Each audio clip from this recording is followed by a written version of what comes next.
It's just that these bandits. By the time 69-year-old John Telecap confided in his boss he needed help, he was nearly bankrupt. I didn't realize it was a contract.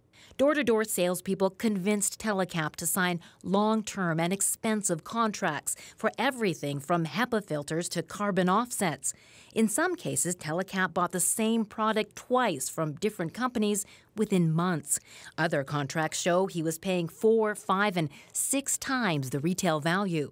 They say that they say that you don't have to look for trouble, it comes to you. Well, it's found me. Brian Hoyt tried to help Telecap get out from under the $700 a month in payments, but he couldn't get the companies to cancel the contracts. John's not unique. There are going to be other vulnerable people, and even people who aren't vulnerable, who just get tricked and hoodwinked into these things.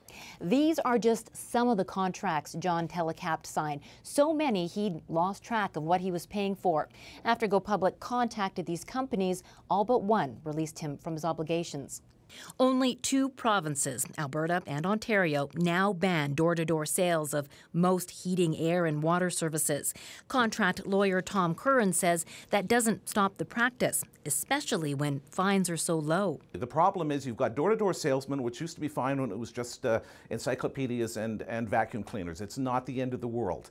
But now we're talking about $25,000, $30,000, $35,000 worth of equipment. Jordan Redland quit his job as a door-to-door salesperson after becoming uncomfortable with how many vulnerable people were being signed.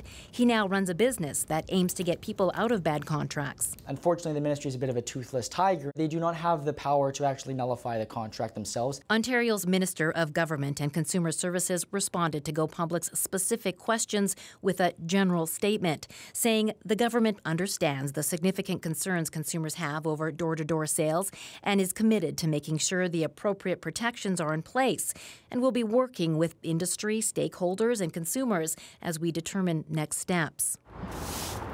As for John Telecap, he says he's learned his lesson.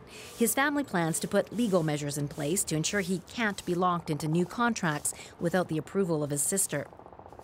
Rosa, it's devastating about that man. Interesting that you said one company would not pull him out of his contract. So what's a recourse for him or his family here? Well, they could go to court, try to get that contract voided. They'd have to prove under consumer protection legislation, different than the door-to-door ban, that the person who signed John to that contract either knew or should have known he has a mental disability. And legal experts tell us, Adrian, that's tough to do. So, I mean, not everyone obviously has a desire or the capability to go public, but so many people know someone in this situation. So what's the best advice?